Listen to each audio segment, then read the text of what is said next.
I think back, one of the viral moments in the blog era that you had was when, in my opinion, one of the greatest rappers of all time fell death to your sword on stage, and I'm talking about Royce the 5'9". Love Royce. You guys had a battle, and I think Royce is one of the greatest of all time. But you bodied him. It was rough. No, it was because I caught him off guard. I felt like you caught him off guard, and there was a lot more factors into what happened. Right? It wasn't like Royce got killed, but like the circumstances did not line up favorably for Royce. He was caught off guard a little bit. I also don't think Royce came there like. I mean, you could kind of give me a little background. What happened that night? Because it's on YouTube. Right. And not a lot of people can say, I shot the fade on stage with Royce at rapping and I got him. Right. I caught him off guard that night. I don't think that he knew competitively what we were supposed to do that night. Okay. I think one thing that was told to me was we're going to have a freestyle battle with this person, this person, this person, and everybody's going to be there. One guy didn't show up. I think something did happen to Joe Budden's brother that night, so Joe was supposed to be there. Right. And this is why I tell people all the time. Here's a good headline for us. That night created Slaughterhouse.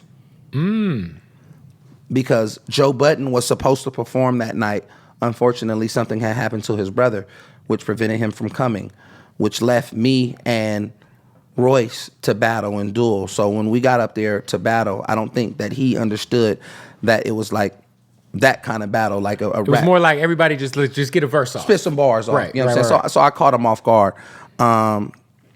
Me being the young, super guy, just excited, for one, him being one of my favorite rappers. He's a GOAT. To being like, yo, I get a chance to spar with Royce tonight? Yeah.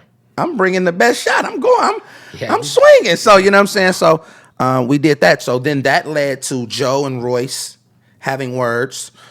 I forgot they had the little beef. Yeah. This is before Slaughterhouse. Yep. Like, so that night created Slaughterhouse. Yeah, because off of their beef is how they kind of, got cool. Yep, so then it was like, Joe was like, you, Royce, y'all whack. Whoa, Joe gets in his bag and he was like, whatever, like y'all not even in my own lane. And then Joe and Royce, and then me and Royce, and they were like, we did what we did, and then they went, and then they, that began into that kind of kicked off that whole wave of events for real. So it conflated. They came together. They got Joel and Crooked and created one of the dopest groups. Who was on that first song? Nino Bless was on a song with them, and he was like.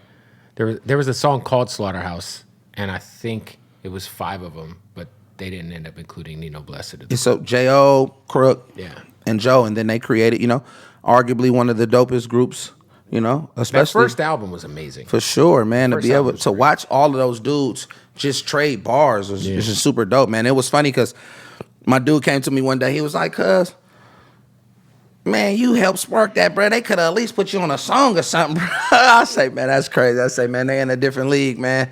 We the underground. We like the dude that beat Tyson in prison and nobody knows his name. We just heard the rumors of Tyson lost a fight in jail.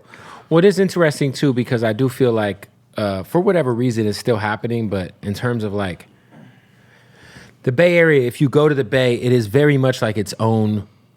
Like, you're like in your own country, kind of, in hip-hop. It's like an island. Like, you go to the club, you're going to hear shit. You're going to hear songs from people who aren't from the Bay that you won't hear anywhere else. Like, you'll hear some Baby Boy the Prince or some, like... For sure. You'll just hear shit that, like, only worked there. The Way We Live still gets played in the Bay. That's what I mean. Like, there's... Like, that record... I think one of the young guys just redid that beat or something, or he's planning to redo that beat. That record is still big, and people, like, never even heard that record. It's so crazy because, like, it is indeed... its own island, and I think that there's like gifts and curses with that, while also being like one of the most influential places in hip hop. There's so many things you can trace back to the Bay Area. Right.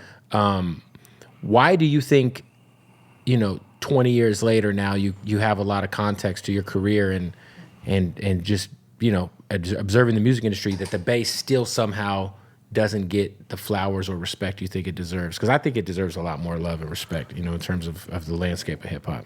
You look at independent artists that have dealt with mainstream artists that have been backed by powerhouse machines. Mm-hmm. And you can't. There's no equivalence to an independent artist pushing out his own product versus a label that's pushing millions and Correct. and you know what I'm saying, hundreds of $1,000s behind a single. Correct. Versus someone who's pushing a couple pennies towards a project, you know. And that's, at the end of the day, that's what it is. Like, the difference is, as independent artists, we've created an infrastructure that has solely been based off a fan artist type relationship. We look at what La Russell is doing right now, Killing it. and that's all just fan base. Yeah. That's all. He's building a community. This whole community and this ecosystem is. That's what to marginalize the Bay Area in a nutshell. That's what it is. It's just artists that have succeeded in respected markets with the art, with the fans and the group of people that support them, and they just focus on them. Like, you may take the hottest artist in the country and put him against somebody in the Bay that may be thriving there demographically, and they do a show. They're going to be people that are going to be going to that artist from the Bay's record. Or if they put them on the same show, that artist's going to be like, damn, why y'all let me open? Like, someone just brought D-Lo out like a few months ago, and it was crazy. It was YG. Was it YG? Yeah, YG. I feel like it was like somebody else. YG, Kehlani. It was Kehlani. Kehlani did? Kehlani, yeah. Yeah, Kehlani brought him out about 3 months ago. Yeah, I think that's what I was Yep, thinking. and I remember seeing that. I'm like, this is an R&B show. I mean, 3 months obviously ago. she's from the Bay, you know, so it's sure. a little, but I was just like, that's so tight. She brought him out, and then YG brought him out about a month ago. Same energy. Right. D-Lo has hit the ground running. He just, came home from prison and just been hitting the ground running. And like I told him, he's so influential, he doesn't even know. Right. He was a kid when that record was probably 16 years old, 17 years old. And all of these years later, that record is still one staple. of the number one records in the party starting records. Sure. And so now this is about him getting out and expanding and continuing to keep moving forward. But you see that times over in the Bay. There's so many different artists that are doing. There's a young artist named Kato who has a record called Go Off that went viral on TikTok. And you don't see people working records anymore. And like I was telling him, though, y'all never even worked that record. Right. I'm like, call this person. Put some energy behind it. Yeah, put some energy. Put some energy behind it. Like, if you really put some energy behind this record, say, I didn't watch y'all blow 20, 30,000 on the weekend at a club or something.